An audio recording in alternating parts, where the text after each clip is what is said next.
auto arrivals, soccer shootouts, and pastoral pieces. All this and more as the Stafford Weekly News starts now.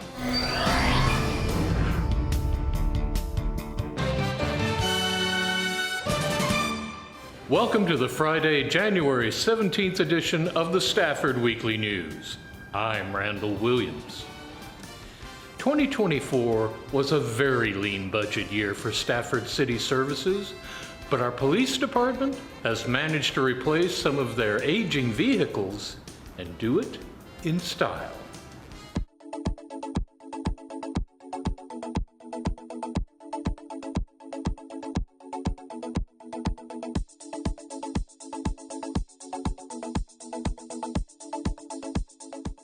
Hello Stafford, and it's an exciting year for 2025 for the Stafford Police Department.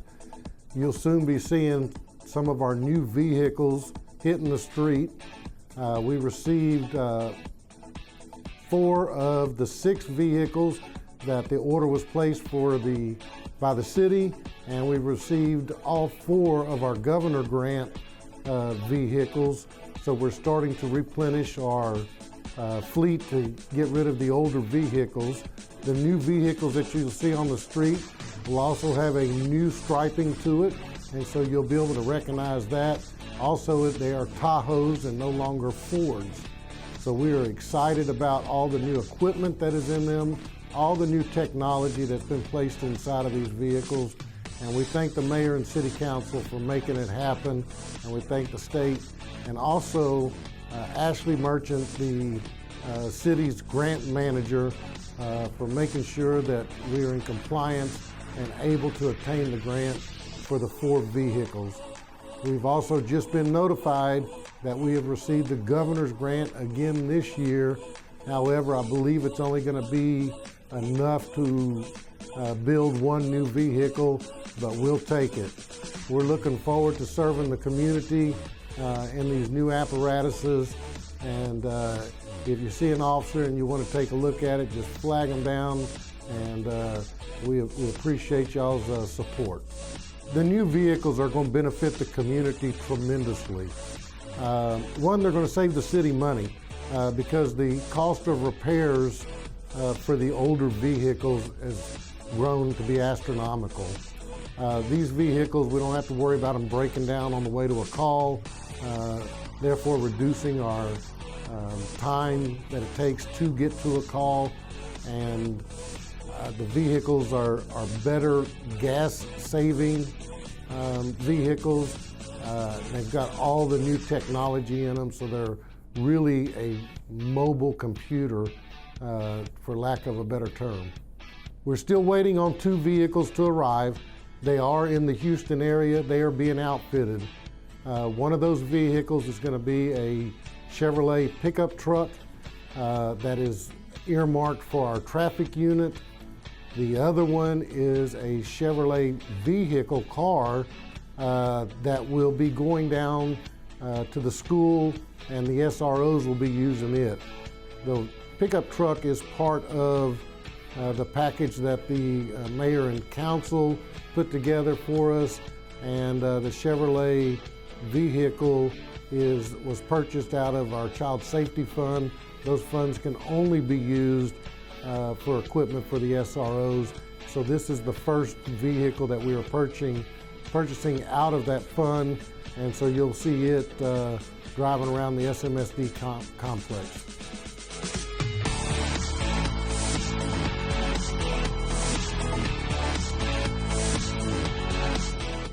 So the new 2024 Tahoe is beneficial for the city of Stafford for multiple reasons.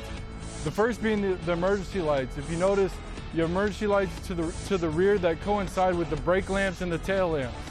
Okay, the second is the emergency lights on the side and the running boards. Those are for when we're coming through intersections that our civilian population can see us as we're traveling through there in emergency capacity. The second thing is obviously they're larger, not only in the driver's compartment and the passenger's compartment, but in the rear so we can hold more equipment. Lastly, these vehicles are more reliable for our citizens, that we're going to be able to respond quickly and efficiently to their needs.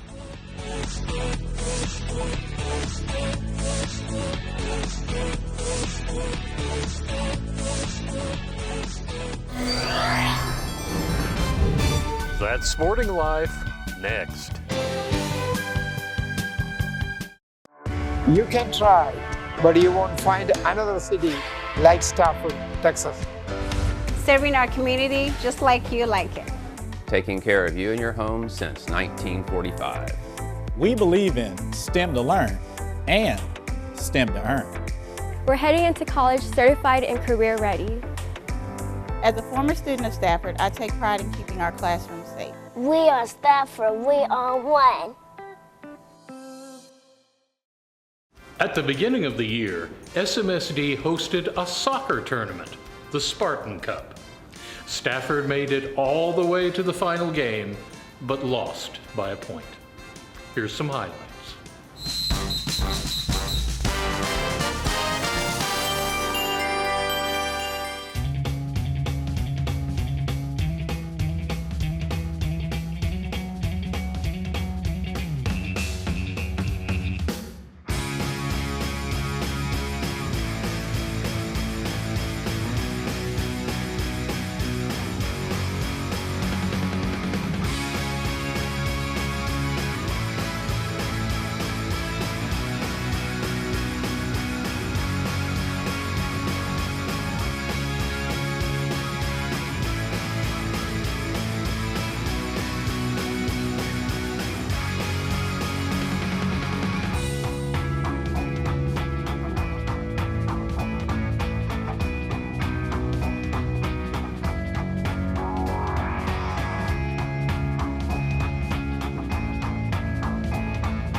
The first week of school, boys varsity basketball met Houston's Austin High School and won pretty decisively, 86-33. Let's watch.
Finding yourself is an epic journey we all must take.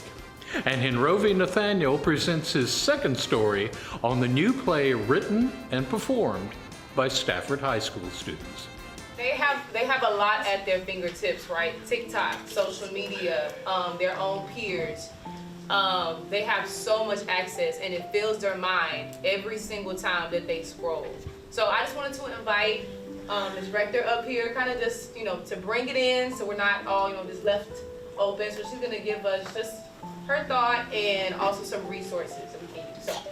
Hello, I relate to this play because my role in this play is that my parents will not let me be who I want to be. Like maybe something creative, but they want me to be something financially stable, like a lawyer or a doctor. But I want to be an artist or a writer, and they won't accept that. They want me to be able to have a good life, but how can I have a good life without what I want to do? And I just think that we should all be who we all want to be, and nothing should stop us from that. And if you want to be something creative, or if you want to be something like a lawyer, I fully tell you to do it.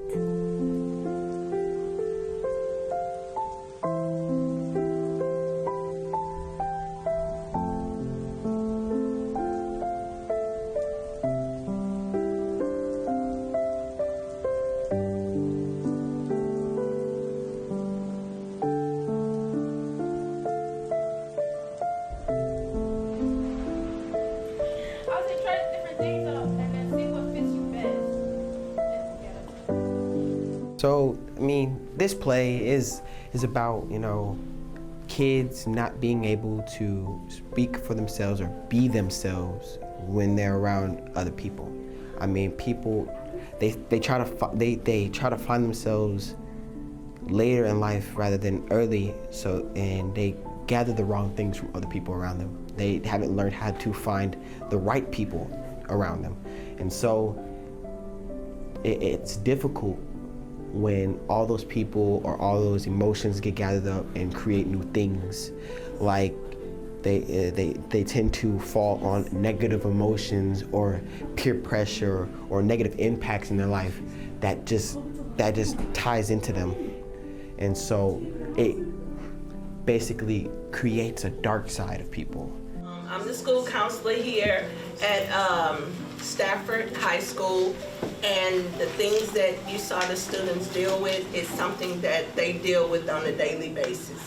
Body shaming, people not sure of their identity, people just feeling alone. And the main thing is being open as adults and accepting these kids in and listening. A lot of times parents want to live vicariously through their children. Maybe you wanted to run track, so now you have a daughter or son, and guess what you're doing? Oh, you should run track, you should play basketball, you should play volleyball, you should get a scholarship. Well, sometimes you should listen to what they want to do. You've had your turn. You've lived your life. And rightfully so, you can give advice, you can guide them, but it's very important to listen. A lot of times as adults, we're so busy pushing our agenda that we lose our kids.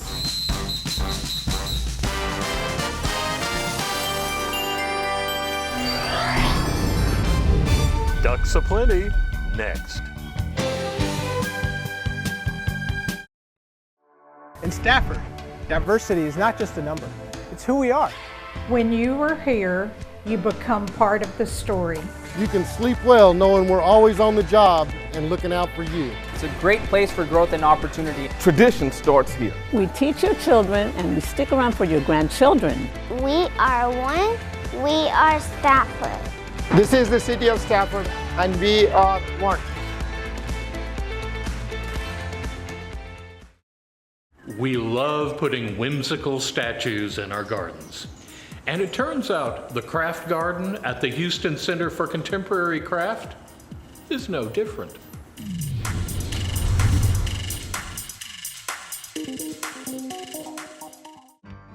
So this is our craft garden. Over here we grow lots of objects that can be used for art making process, whether that's fiber making, paper making, or dye making.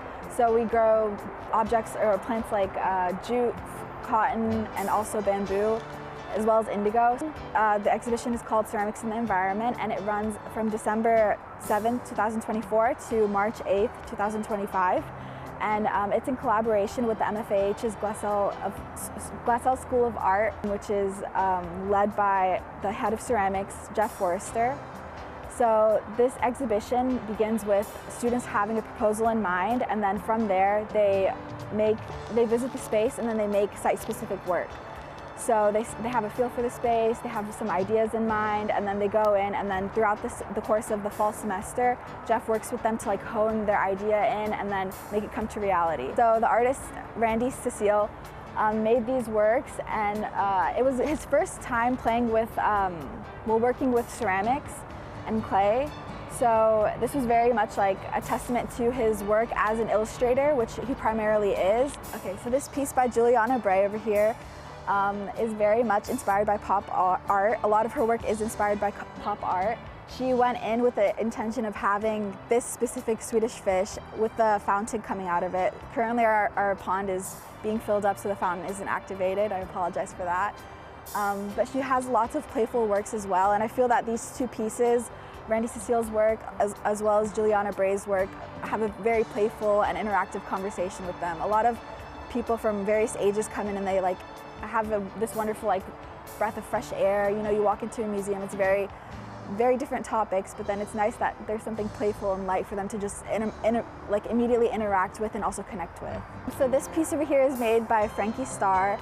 Frankie worked on this very hyper-realistic image of obviously hanging laundry.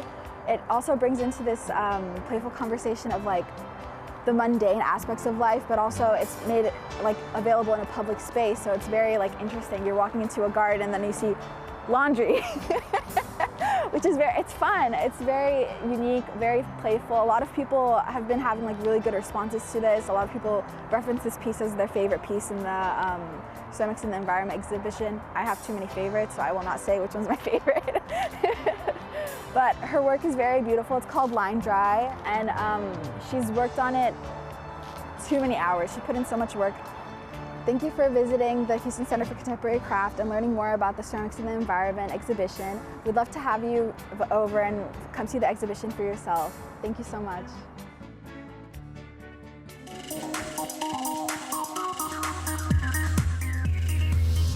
That's a wrap on our news for this week. Thank you for joining us. For everyone here at Stafford Weekly News, I'm Randall Williams. May all your news be good news.